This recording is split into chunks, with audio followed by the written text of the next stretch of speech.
All right, the zeolite dosing paradox is one of the most important things to understand when utilizing ZeoCharge. So, it microdosing ZeoCharge is much more likely to result in detox reactions than taking a what I would consider a proper dose, right? So, a lot of products that have infiltrated the market that are just these tiny doses of zeolite, right? So, like the liquids and various things that sometimes have tens of thousands of times less actual zeolite content than a product like ZeoCharge, right? So it's not that those are normal doses or that ZeoCharge we're recommending these mega doses.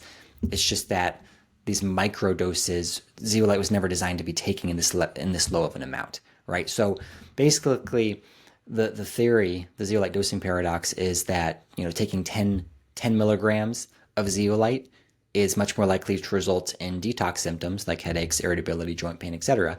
Just detox stress. It's more likely to result in those detox reactions than 10,000 milligrams of zeolite, right? So a much higher dose, right? So 10,000 milligrams, that's 10 grams. That would be more of a standard dose, where 10 milligrams would be the micro dose. So the key really is to not micro dose it, right? So it's just the most basic way to explain it is when you take any amount of zeolite, it can go in and just stir stuff up. It kind of makes a mess, right? Disrupts biofilms, maybe gets the body to start releasing some toxic elements. Just really stirs things up and makes a mess. And then the body has to deal with that mess, right? So then that could result in just increased circulating toxic load because things were stirred up. And then the body has to deal with it, right? And that could result in headaches or whatever symptoms because it's activated immune response, etc. So when you took a higher dose, same thing happens. It still goes in and kind of makes a mess, stirs things up, but now you have extra zeolite cages, or think about it as binding capacity. You have more binding capacity to deal with that mess that was just made. So it's like the low dose goes in, makes a mess, the body has to clean up the mess. That's why it's stressful, you get symptoms. The higher dose, you go in, make a mess, but it cleans up its own mess because it brought enough zeolite cages, enough binding capacity to finish the job. It's more of an efficient detox, right? So really, the idea, kind of the formula for success is we want to take enough zeolite to bind to all of the stuff that the body's currently, all of the loose toxicity, all the stuff that's floating around in the body, right? That we'll call it the circulating toxic load.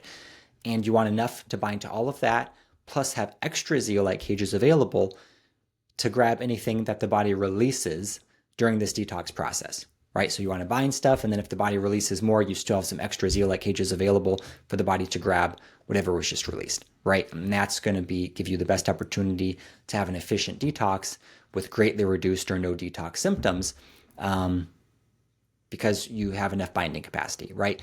And there's a lot of reasons, kind of a lot of things that happen when you can take zeolite. There's a lot of things that can, so just let's say for an example, let's just talk about histamine, right? So let's say, because you can have the opposite response with histamine or with anything else, depending on the dose. So let's say you take 10 milligrams, just a tiny dose of ZeoCharge, and it goes in, stirs stuff up. Even though ZeoCharge and zeolites bind to histamine, it can still result in an increased histamine response, because you have to look at the net effect, the total effect of things that happen when you take a product. So when you take 10 milligrams of ZeoCharge, it goes in, and it might be an inefficient detox.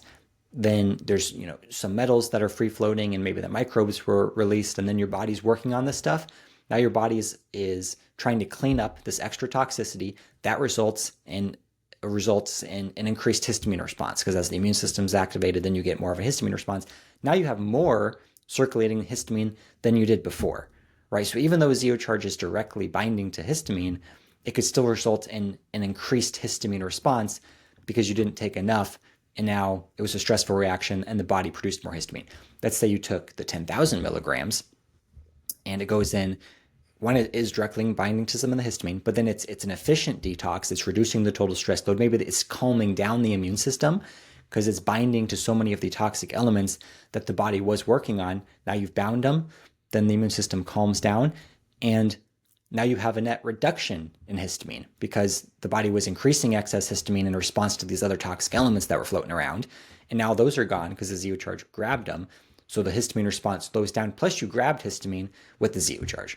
Right? So it's just one of those things. That's why anything can happen with any detox product. And it's just about finding the proper dose and getting the most efficient and effective detox. So that's just one of the many examples of what can happen with the zeolite dosing paradox. So really it's about getting the proper dose, the proper amount that's going to work best for your body to offer the most effective and efficient detox.